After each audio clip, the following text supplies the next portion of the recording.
जय हिंद मेरे प्यारे बच्चों। आज के इस नए वीडियो में हम लोग पढ़ेंगे कक्षा 10 हिंदी काव्य खंड का अगला चैप्टर सवैये।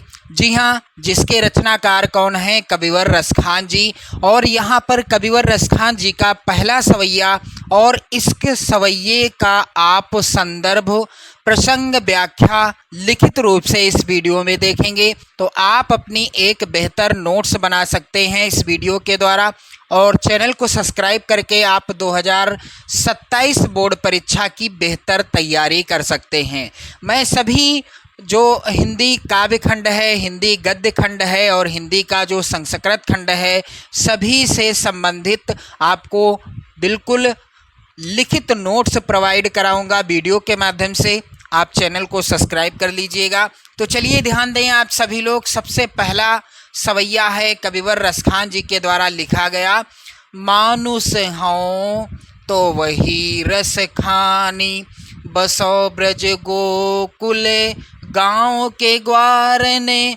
जो पशु हों तो कहाँ बस मेरो, चरो नित नंद की धेनु मझारने। पाहन हो तो वही गिरि को, जो धर्यो करे छत्र पुरंदर धारन। जो खग हो तो बसेरो करो, मिली कालिंदी कूल कदम्ब की डारन। मेरे प्यारे बच्चों, जब आप इसका संदर्भ लिखोगे तो कैसे लिखोगे? सबसे पहले आप पद्यांश के शुरुआत के शब्दों को इस तरह से लिख लेना। मानुष हो तो वही, काले पेन से लिखिएगा, इस तरह से डैश डैश कर देना और इसके बाद लास्ट के शब्दों को लिखना। कदम्ब की डारन, इसके बाद आप हेडिंग डालेंगे संदर्भ।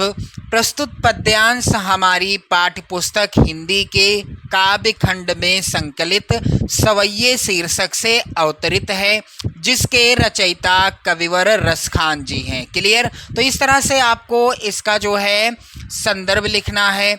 प्रसंग क्या रहेगा? तो प्रसंग ध्यान देना आप सभी लोग। मानुष हो तो वही रसखान। इस छंद में भक्त कवि रसखान जी ने श्री कृष्ण की निकटता प्राप्त करने की तीव्र इच्छा प्रकट की है, यानी भगवान श्री कृष्ण के समीप ही कविवर रसखान जी रहना चाहते हैं। वो हर हाल में भगवान श्री कृष्ण के समीप यानी पास रहना चाहते हैं। उसी को इस छंद में प्रस्तुत किया है कविवर रसखान जी ने।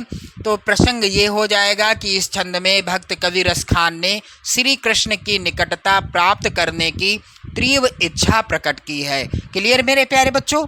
चलिए ध्यान दें, मैं पहले आपको बिल्कुल आसान से व्याख्या बता दूं, फिर मैं आपको लिखित व्याख्या बताऊंगा कैसे आपको लिखना है। तो यहाँ पर ध्यान देना।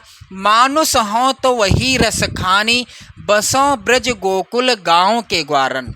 कविवर रसखान जी कहते हैं कि यदि मेरी मृत्यु हो जाती है और उसके बाद यदि मेरा फिर से जन्म होता है या मनुष्य के रूप में मेरा दोबारा जन्म होता है, तो मानुष हो तो वही रसखान, यदि मेरा जन्म मनुष्य के रूप में होता है तो मेरी कामना है, मेरी इच्छा है कि मैं कहाँ पर निवास करूँ, मेरा जन्म कहाँ हो। मेरा जन्म गोकुल गांव के ग्वारन, बसों ब्रज गोकुल गांव के ग्वारन, यानी मेरा जन्म यदि फिर से होता है मनुष्य के रूप में तो मेरी इच्छा है कि मैं ब्रज और गोकुल गांव के ग्वालों के बीच ही क्या करूं? निवास करूं। जो पशु हों तो कहाँ बश मेरो, चरो नित नंद की धेनु मझारन। कविवर रसखान जी आगे कहते हैं कि यदि मेरा जन्म पशु के रूप में हो जिसमें मेरा कोई बस नहीं है, जो पशु हों तो कहाँ बस मेरो, यदि मेरा जन्म पशु के रूप में होता है यानी गाय के रूप में होता है या बैल के रूप में होता है, तो इसमें मेरा कोई बस नहीं है। लेकिन फिर भी मेरी एक इच्छा यही है कि चरो नित नंद की धेनु मझारन, यानी मैं गाय के रूप में यदि जन्म मेरा होता है या पशु के रूप में मेरा जन्म होता है कि मैं सदैव नंद जी की गायों के बीच ही चरा करूं। पाहन हो तो वही गिर को जो धर्यो कर छत्र पुरंदर धारण। कविवर रसखान जी कहते हैं कि यदि मेरा पुनर्जन्म एक पत्थर के रूप में होता है, पाहन यानी पत्थर के रूप में यदि मेरा जन्म होता है, दोबारा जन्म होता है, तो मैं उसी गोवर्धन पर्वत, वही गिर को यानी उसी पर्वत का पत्थर बनूं जो धर्यो कर छत्र पुरंदर धारण, जिस पर्वत का को भगवान श्री कृष्ण ने क्या कर लिया था, इंद्र के गर्भ को यानी इंद्र के घमंड को चूर करने के लिए उसे छत्र की तरह अपनी उंगली पर उठा लिया था। चलिए आगे ध्यान देना, कविवर रसखान जी अंतिम यहाँ पर लाइन में क्या कहते हैं कि जो खग हों तो बसेरो करो नील कालिंदी कूल कदम्ब की डारन। कविवर रसखान जी कहते हैं कि यदि मेरा जन्म एक पक्षी के रूप में होता है, जो खग हों यानी पक्षी के रूप में यदि मेरा जन्म होता है, तो बसेरो करो, कहाँ पर मैं निवास करूं, कहाँ पर मैं निवास करूं, यमुना मिल कालिंदी, कालिंदी का अर्थ होता है यमुना नदी, कालिंदी कूल कदम्ब की डारन, किसकी डाल पर, यदि मेरा जन्म पक्षी के रूप में होता है तो मेरी इच्छा है कि मैं यमुना के किनारे पर स्थित कदम्ब की डाल पर बसेरा करूं। चलिए कैसे लिखना है आपको इस सवैये की व्याख्या, तो चलिए ध्यान दें। कविवर रसखान जी क्या कहते हैं कि मानुष हो तो वही रसखानी बसों ब्रज गोकुल गांव के ग्वारन। कविवर रसखान जी कहते हैं कि मृत्यु के पश्चात यदि मेरा जन्म फिर से मनुष्य के रूप में हो तो मेरी कामना यही है कि मैं ब्रज और गोकुल गांव के ग्वालों के बीच में निवास करूं। जो पशु हों तो कहाँ बस मेरो चरो नितनंद की धेनु मझारन। और यदि मेरा जन्म पशु के रूप में हो तो मेरा कोई वश नहीं होगा, किंतु मेरी इच्छा है कि मैं सदैव नंद जी की गायों के बीच में चरा करूं। पाहन हो तो वही गिर को जो धर्यो कर छत्र पुरंदर धारण। और मेरे प्यारे बच्चों, कविवर रसखान जी आगे क्या कहते हैं कि यदि मेरा पुनर्जन्म एक पत्थर के रूप में हो तो उसी गोवर्धन पर्वत का पत्थर बनूं जिसे श्री कृष्ण ने इंद्र के गर्भ को चूर करने के लिए छत्र की तरह उठा लिया था। क्लियर? आगे ध्यान देना मेरे प्यारे बच्चों। जो खग हों तो बसेरो करो मिली कालिंदी कूल कदम्ब की डारन। कविवर रसखान जी कहते हैं कि यदि मेरा जन्म एक पक्षी के रूप में हो तो मेरी इच्छा है कि मैं यमुना के किनारे पर स्थित कदम्ब की डाल पर बसेरा करूं। तात्पर्य यह है कि रसखान किसी भी रूप में श्री कृष्ण की समीपता प्राप्त करना चाहते हैं, यानी श्री कृष्ण के समीप रहना चाहते हैं। चलिए काव्य सौंदर्य भी आप लोग ध्यान दीजिएगा। कवि रसखान ने श्री कृष्ण के प्रति असीम भक्ति को प्रदर्शित किया है। भाषा क्या है? प्रस्तुत सवैये की भाषा ब्रज भाषा है। यहाँ पर रस कौन सा है मेरे प्यारे बच्चों? शांत एवं भक्ति रस है। क्लियर? छंद कौन सा है? तो सवैया छंद है। और अलंकार यहाँ पर अनुप्रास, गुण यहाँ पर प्रसाद गुण है। क्लियर? तो यहाँ पर आपने इस वीडियो में देखा सवैया संख्या 1 का संदर्भ, प्रसंग, व्याख्या। चलिए इसके बाद यहाँ पर आप लोग ध्यान दीजिएगा दूसरा सवैया क्या है। आप लोगों को वीडियो को शेयर करना है और अपनी नोट्स भी तैयार करते रहना है। चलिए ध्यान दीजिएगा दूसरा सवैया क्या है मेरे प्यारे बच्चों। आजू गई होती भोर ही हो रस खानी रई, वही नंद के भव नहीं वाको जियो जुग लाख करोड़, जसोमति को सुख जात कहो नहीं, तेल लगाई लगाई के अंजन भौहें बनाई बनाए डिठो नहीं, डारी हमेलनी हार निहारत वारत ज्यों चुचकारत छौ नहीं। मेरे प्यारे बच्चों, जब भी आप संदर्भ लिखेंगे सबसे पहले पद्यांश के शुरुआत के शब्दों को लिख देंगे, आज गई हुती, और इस तरह से डैश डैश कर देंगे। लास्ट के शब्द क्या है? छौ नहीं।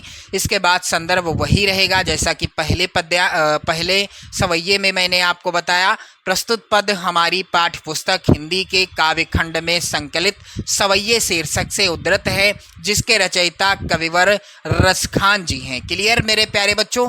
अब यहाँ पर देख लें आप सभी लोग, इसकी सरल व्याख्या मैं आपको बता दूं, फिर मैं आपको प्रसंग व्याख्या और काव्य सौंदर्य लिखने का तरीका बताऊंगा। तो यहाँ पर ध्यान दीजिएगा, प्रस्तुत पद में कविवर रसखान जी ने श्री कृष्ण के प्रति यशोदा के वात्सल्य का वर्णन किया है। क्या कि आज गई हुती भोर ही हो। एक गोपी दूसरी गोपी से कहती है कि श्री कृष्ण के प्रेम में मग्न हुई मैं आज सवेरे सवेरे नंद जी के भवन में गई थी। कहाँ गई थी? यानी नंद बाबा के भवन गई थी। आज गई हुती भोर ही हो, रसखान रही वही नंद के भवन ही, यानी सवेरे सवेरे ही मैं नंद जी के भवन में गई थी। और वाको जियो जुग लाख करोड़, जसोमति को सुख जात कहो नहीं। आगे क्या कहती है कि उनके पुत्र श्री कृष्ण वाको जियो जुग लाख करोड़, यानी उनके पुत्र श्री कृष्ण लाखों करोड़ों वर्षों तक जिए, यानी लाखों करोड़ों युगों तक जिए, क्योंकि ऐसे पुत्र को प्राप्त करके जसोमति को सुख जात कहो नहीं, यानी ऐसे पुत्र को प्राप्त करके यशोदा जी को जो सुख मिला है उसका वर्णन या उसका जो है वर्णन करना असंभव है। तेल लगाई लगाए के अंजन, भौहें बनाए बनाए डिठौने। आगे गोपी क्या कहती है अपनी सहेली से कि वह अपने पुत्र के शरीर में क्या करती हैं? तेल लगाए लगाए के अंजन, अपने पुत्र यानी श्री कृष्ण के शरीर में तेल लगाती हैं, और अंजन यानी अब उनकी आँखों में काजल लगाकर, और भौहें बनाए बनाए डिठौने, और उनकी भौहों को संवार कर माथे पर नजर का टीका लगाती हैं, और उनके गले में क्या करती हैं? डारी हमेल निहार निहारत वारत ज्यों चुचकारत छौनहि। और गले में माथे पर नजर का टीका लगा करके और गले में पहनने के लिए आभूषण डालकर उन्हें देख रही थी। डारी हमेल निहार निहारत, उनके गले में हार पहना करके उन्हें देख रही थी। वारत ज्यों चुचकारत छौनहि, और उन पर बलिहारी जा रही थी और अपने पुत्र को चुचकारत छौनहि यानी पुचकार रही थी। क्लियर? तो चलिए मेरे प्यारे बच्चों, इसका प्रसंग क्या होगा कि प्रस्तुत पद में रसखान ने श्री कृष्ण के प्रति यशोदा के वात्सल्य का वर्णन किया है। क्या कहते हैं कविवर रसखान जी कि आज गई हुती भोर ही हो, रसखान रही वही नंद के भवन ही। कविवर रसखान जी कहते हैं कि एक गोपी दूसरी गोपी से कहती है कि श्री कृष्ण के प्रेम में मग्न हुई मैं आज सवेरे सवेरे नंद जी के भवन में गई थी, और वाको जियो जुग लाख करोड़, जसोमति को सुख जात कहो नहीं।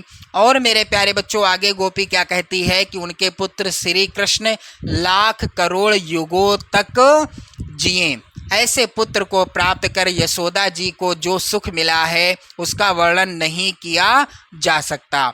तेल लगाए लगाए के अंजन, भौहें बनाए बनाए डिठौनहि, डारी हमेल निहार निहारत वारत ज्यों चुचकारत छौनहि। मेरे प्यारे बच्चों, गोपी क्या कहती है आगे कि वह अपने पुत्र के शरीर में तेल लगाकर, आँखों में काजल लगाकर, भौहें सवार कर, माथे पर नजर का टीका लगाकर और उनके गले में पहनने के आभूषण डालकर उन्हें देख रही थी, उन पर बलिहारी जा रही थी और अपने पुत्र को पुचकार रही थी। चलिए ध्यान दें, काव्य सौंदर्य क्या होगा। बालक श्री कृष्ण के प्रति माता यशोदा के वात्सल्य का आकर्षक चित्रण देखने को मिलता है प्रस्तुत सवैये में। ब्रज भाषा में भी यही ब्रज भाषा इसकी भी है, इस सवैये की भी है। यहाँ पर वात्सल्य रस देखने को मिलता है। छंद सवैया छंद है और अलंकार यमक तथा अनुप्रास अलंकार। गुण यहाँ पर कौन सा है? प्रसाद गुण है। तो मेरे प्यारे बच्चों, इस वीडियो में आपने देखा दो सवैयों का संदर्भ, प्रसंग, व्याख्या। आप अपनी बेहतर नोट्स बना सकते हैं। इसके बाद आप देखेंगे तीसरा सवैया जो कि इस प्रकार से है। धूरी भरे अति शोभित श्याम जू, तैसी बनी सिर सुंदर चोटी, खेलत खात थिरय अंगना पग, पैजनी बाजती तीरी कछोटी। मेरे प्यारे बच्चों, आप कमेंट करेंगे तो मैं अगले वीडियो में इस सवैये का भी आपको संदर्भ प्रसंग व्याख्या से संबंधित नोट्स की वीडियो आपको प्रोवाइड करा दूंगा। आपको वीडियो को लाइक शेयर कर देना है। चैनल पर नए हैं तो चैनल को भी सब्सक्राइब कर लीजिएगा। जय हिंद।